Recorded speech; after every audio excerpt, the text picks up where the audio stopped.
Anda telah mengunduh podcast yang dipaparkan oleh Pendeta Dr. Erastus Sabdono ini dari truth.id/voice. Selamat mendengarkan podcast ini. Shalom saudara, salam sejahtera. Kebenaran hari ini berjudul Keunikan Kekristenan. Yang unik dalam kekristenan yang tidak sama dengan agama lain, juga tidak sama dengan konsep pandangan sekuler mengenai pembentukan karakter adalah bahwa di dalam kekristenan karakter kita harus berpola pada diri Yesus. Ini tidak ada duanya, unik ya. Makanya sebutan Kristen itu sebenarnya luar biasa. Kenapa? Karena Kristen itu artinya seperti Kristus. Dan panggilan atau sebutan ini muncul pada gereja mula-mula di Antiokhia, yaitu ketika orang-orang percaya pada waktu itu memiliki kehidupan yang memperagakan kehidupan Yesus sebagai Tuhan dan Gurunya. Jadi orang-orang percaya pada waktu itu disebut Kristen bukan karena mereka beragama Kristen. Orang-orang percaya disebut Kristen karena mereka berperilaku seperti Yesus. Ini merupakan keunikan yang tidak ada dalam agama manapun. Dan ini merupakan landasan penting karakter building kita yang merujuk pada pribadi Yesus. Masalahnya bagi kita saat ini adalah kita tidak berhadapan langsung dengan Yesus. Kita tidak pernah dan memang tidak mungkin bersama-sama secara langsung dengan Yesus 24 jam dan melihat perilaku dan tindakannya dari hal-hal kecil seperti yang dialami murid-murid Yesus. Jadi kita tidak tahu lalu bagaimana seperti Yesus itu secara detail. Ini penting dipersoalkan karena ini merupakan landasan dari karakter building kita. Satu hal yang harus kita mengerti dan terima adalah bahwa setiap kita menerima personality, kepribadian yang berbeda-beda. Kita tidak memiliki kepribadian yang berbeda-beda, tapi kita memiliki kepribadian yang berbeda-beda, tapi kita memiliki karakter dasar yang sama, yaitu diri Yesus. Artinya kemampuan untuk selalu berbuat sesuai dengan kehendak Allah. Nah, masalahnya lalu bagaimana kita meneladaninya? Bagaimana kita bisa mengenakan kehidupan Yesus?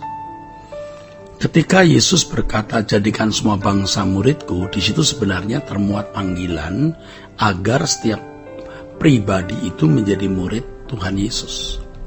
Tuhan Yesus hendak memuridkan setiap individu secara pribadi dan khusus. Bagaimana mungkin?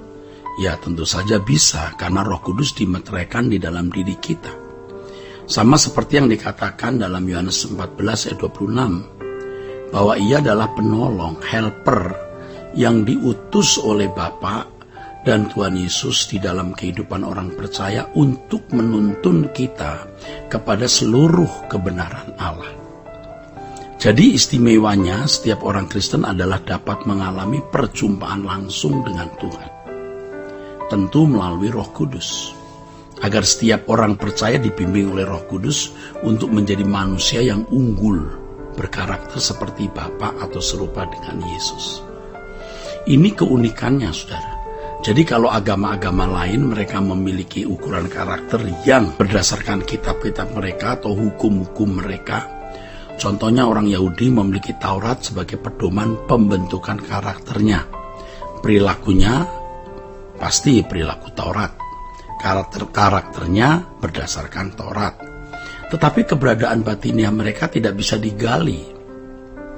Kecemerlangan batiniah mereka tidak bisa memancar sebab mereka belum punya perangkatnya, yaitu kebenaran yang dipimpin oleh Roh Kudus. Apakah mereka mencontoh Musa? Tidak juga. Mereka hanya belajar Taurat.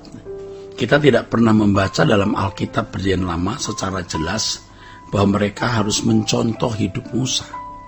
Mereka melakukan Taurat yang diberikan Musa.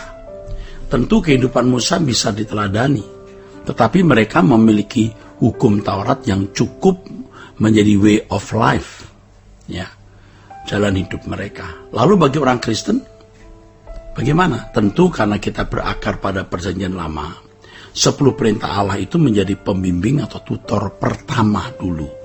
Sejatinya substansi hukum Taurat sebenarnya juga dimiliki oleh agama-agama samawi lainnya. seperti tidak boleh mencuri, harus menghargai perkawinan, menghormati orang tua, tidak boleh berdusta, dan lain sebagainya. Agama-agama samawi lain mereka juga tahu. Nah, kita sebagai orang Kristen juga tahu, karena itu sudah merupakan tatanan atau moral umum yang pada umumnya manusia tahu. Nah, bedanya orang Kristen adalah selain memiliki tatanan moral umum yang harus dipahami, sekarang harus belajar dari Tuhan Yesus bagaimana memiliki karakter Kristus, yaitu ketepatan bertindak selalu sesuai dengan pikiran dan perasaan Allah. Dan Roh Kudus menuntun orang percaya untuk menjadi manusia yang unggul seperti ini. Tuhan memiliki rancangan untuk setiap kita dengan personality atau kepribadian kita yang khusus ya. Dan di jagat raya ini memang tidak ada dua orang yang sama. Setiap orang pasti unik. Nah, orang percaya juga, setiap orang percaya itu unik. Hanya bedanya setiap orang percaya, saudaraku, harus belajar untuk menjadi pribadi yang dapat bertindak selalu sesuai dengan pikiran dan perasaan Allah. Saudaraku, secara umum kita belajar bagaimana tidak boleh jadi pemarah, harus menjadi penyabar. Nah, timbul pertanyaan, sabar yang bagaimana? Kalau kita melihat seorang marah, apakah berarti dia tidak rohani atau bersalah? Bukankah seorang pemimpin juga bisa marah dan mestinya harus marah kalau melihat sesuatu yang tidak patut? Tetapi masalahnya adalah apa motivasi marah tersebut? Seberapa derajat kemarahan yang harus dimiliki? Bagaimana mengungkapkan kemarahannya? Apakah itu kemarahan yang menghancurkan, destruktif, atau kemarahan yang membangun, yaitu konstruktif? Kalau destruktif itu merusak, konstruktif itu membangun, saudaraku. Yesus pun pernah marah, tapi tentu marah kudus. Nah, dalam kehidupan orang percaya, manusia batiniah kita digarap, dan itu merupakan hal yang penting. Ya, motivasi melakukan sesuatu, dasar-dasar kita melakukan sesuatu, ya. Nah, bukan hanya dinilai dari ekspresi atau pengungkapan secara lahiriah.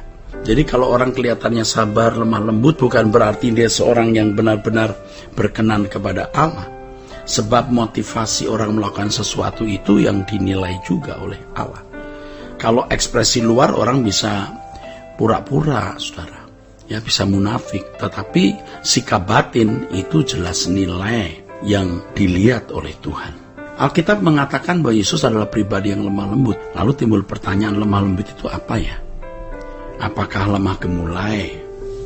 Oh, tentu bukan. Lemah lembut seperti yang Yesus kenakan itu yang bagaimana?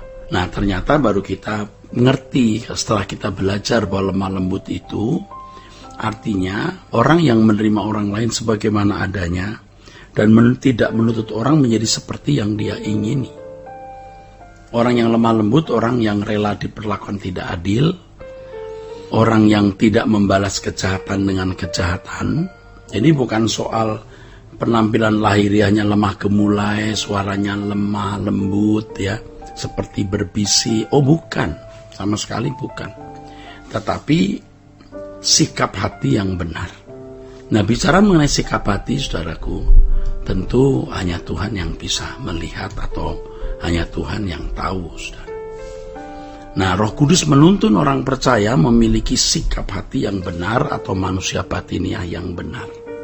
Paulus mengatakan bahwa manusia lahiriahnya semakin merosot, tetapi manusia batiniahnya dibaharui dari hari ke hari, ya, dari waktu ke waktu. Kita bersyukur menjadi umat pilihan yang memiliki meterai Roh Kudus yang menuntun kita kepada seluruh kebenaran. Artinya kita bisa menjadi manusia yang berkarakter unggul seperti yang Allah kehendaki. Tuhan memberkati saudara. Sola Gracia.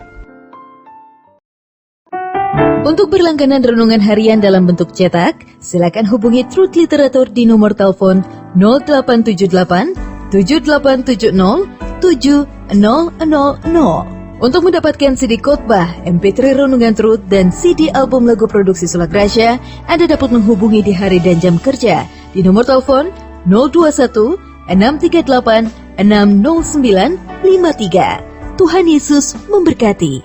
Sola Gracia.